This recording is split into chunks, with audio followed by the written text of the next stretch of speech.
The golden morning sun casts long shadows across the temple courtyard. Merchants arrange their goods. Worshippers gather in small clusters.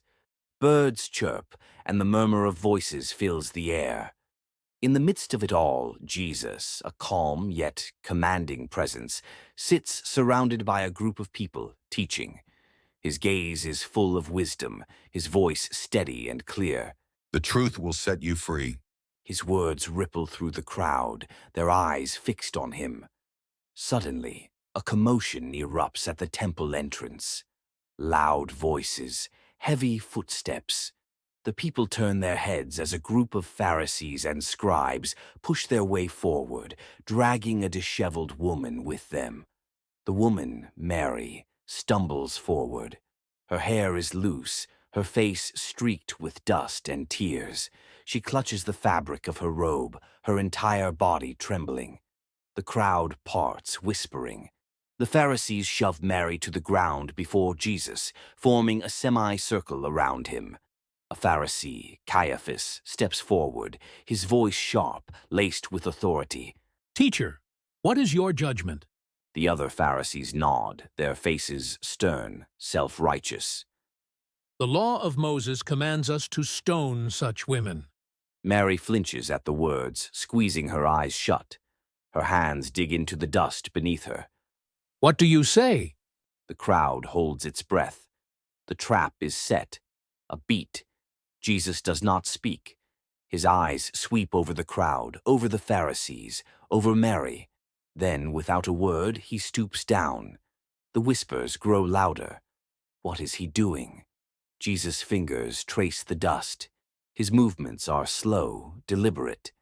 The Pharisees shift uncomfortably. Why is he not answering? He is stalling. Caiaphas, frustrated, takes a step forward, his voice growing sharper. Teacher, what is your judgment? Jesus finally lifts his head. His gaze meets theirs, unwavering. Let any one of you who is without sin be the first to throw a stone at her. A stunned silence. Mary stops breathing for a moment, bracing for the impact of stones that do not come. Jesus lowers his head again and resumes writing in the dust.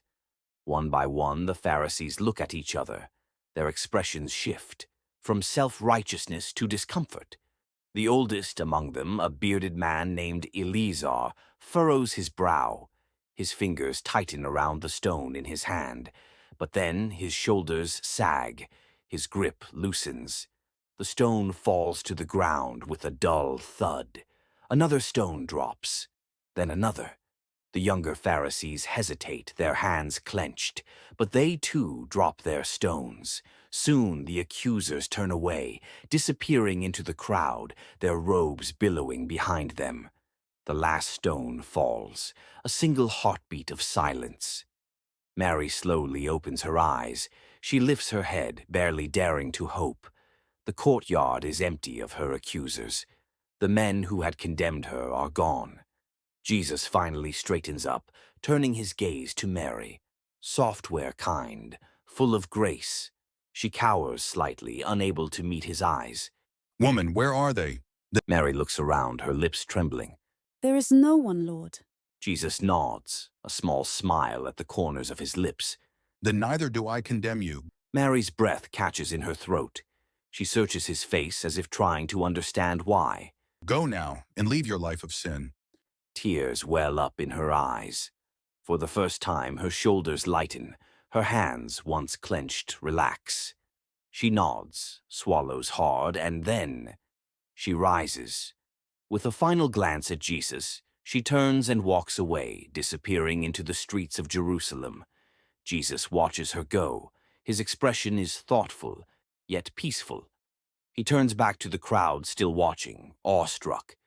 He meets their eyes, then resumes teaching as if nothing had happened. Mercy triumphs over judgment. James 2:13.